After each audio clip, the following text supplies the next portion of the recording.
Hey, folks. Hope everyone's good. It is Thursday, April 2nd, and we are wandering into another day of daily coronavirus news updates. First off, I want to talk about InfoWars owner and founder and interesting guy, Alex Jones, who has been trying to sell toothpaste he falsely claims kills the coronavirus. Chinese county goes into coronavirus lockdown as country tries to get back to work amid fears of second wave. China concealed the extent of virus outbreak, U.S. intelligence is saying. And finally, 10 ideas for coping with loneliness during social distancing. I've been hearing some reports. It's tough up there. We're all together alone. Alex Jones started selling this toothpaste, which he claimed could kill the coronavirus.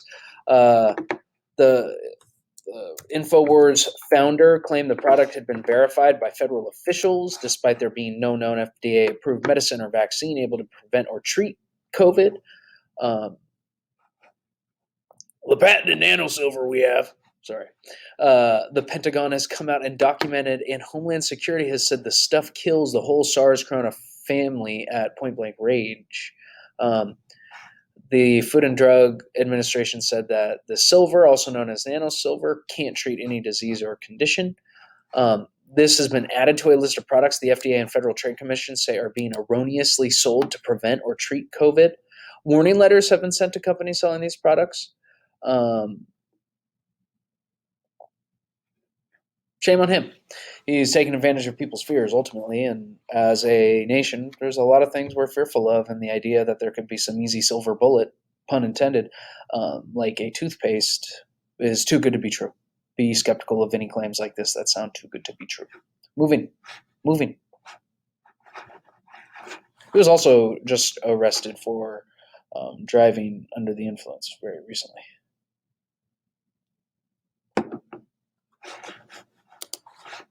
Let's take a look at this one. This one's interesting to me. Chinese county goes into coronavirus lockdown as county tries to get back to work amid fears of second wave. Authorities order residents of Jia County to stay home after reports of cases linked to the area's hospitals. All but a few essential businesses and services shut down. Henan province in central China has taken the dramatic measure of putting a mid-sized county in total lockdown. Curfew-like measures came into effect. Special approval would be required for all movement outside the home. After months of restriction to contain the spread of the virus, China has reported a decline in the domestic cases. On Wednesday, the National Health Commission reported 36 new infections, all but one imported case. This is interesting. Chinese leaders are eager to restart the economy, but have stressed that it must be balanced with containment measures. I mean, that's the struggle right now across the world. Is we know that there's been a major economic hit regarding the virus, but the question is really at hand: what do we balance here? What do we prioritize? Do we prioritize economic success over the health of our countrymen? Um, I have privilege to be able to say I think we should balance our countrymen, but I am still receiving a paycheck for the services that I'm providing.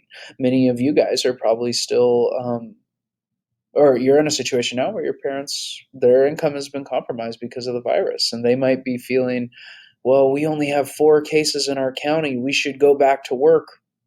Let's pray it stays that way. Let's talk about China concealing coronavirus's extent.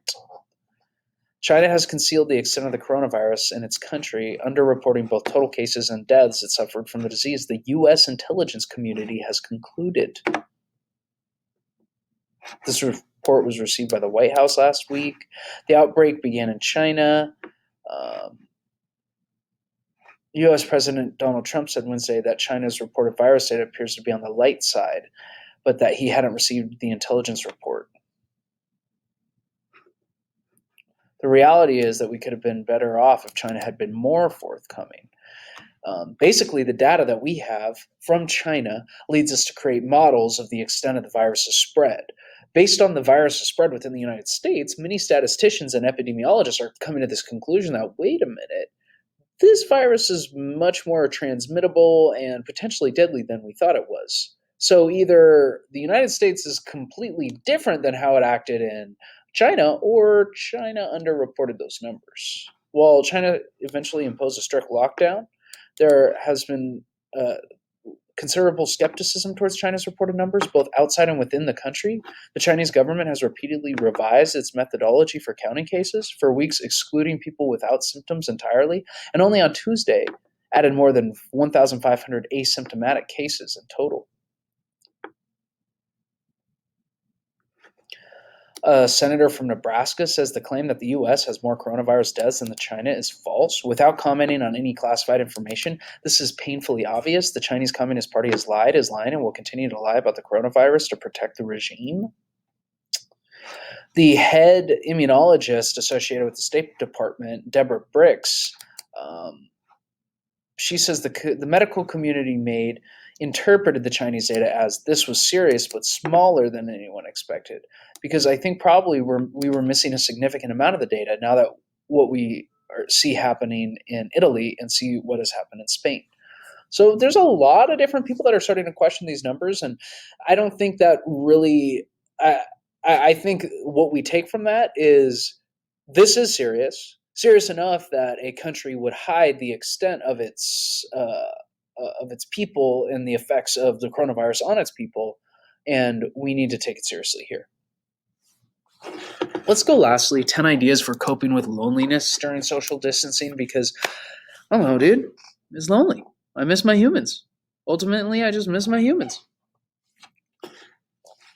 1, schedule regular social contact by phone or video.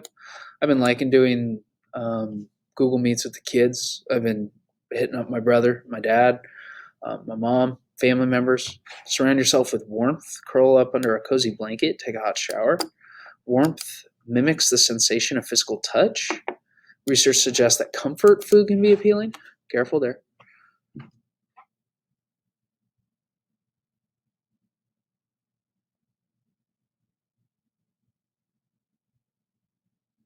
Sorry, friend. Get absorbed in a fictional world. Binge watch something good. Atypical. Super charming, super like heartwarming, wholesome. It's on Netflix. Watch it. Or read a book, Practice remote acts of kindness. What are their ideas? Reach out to people who you may know be having difficulties. I have been calling my grandma, checking in on her. Spend time in nature. Practice social distancing. Go outside. It's actually really good for us. Revisit old memories. Actually, I've been looking at like my phone pictures from like spring break last year, where I went on an amazing backpack trip to the Lost Coast with a buddy. It was nice. I've been painting some of my miniatures at home. Been working on some of my journalism. I've been working out, engage. Actually, my virtual exercise class it's an app. It's called Fitbod. And Fitbod gives me exercises to do on the daily based on the equipment that I have at home. You can kind of adapt your workout to what stuff. So tomorrow I'll have chin-ups, burpees, medicine ball stuff, some push-up stuff, walking lunges, Superman hold. Listen to music and sing. Yeah, you can do that. That sounds fun. Pray, meditate. Feel the vibes. We got to self-care.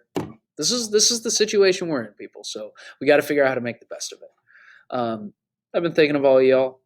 We have spring break coming up next week, and I just want to make sure that you know that it's important to take care of yourselves and your family. It's good talking. Let's talk soon.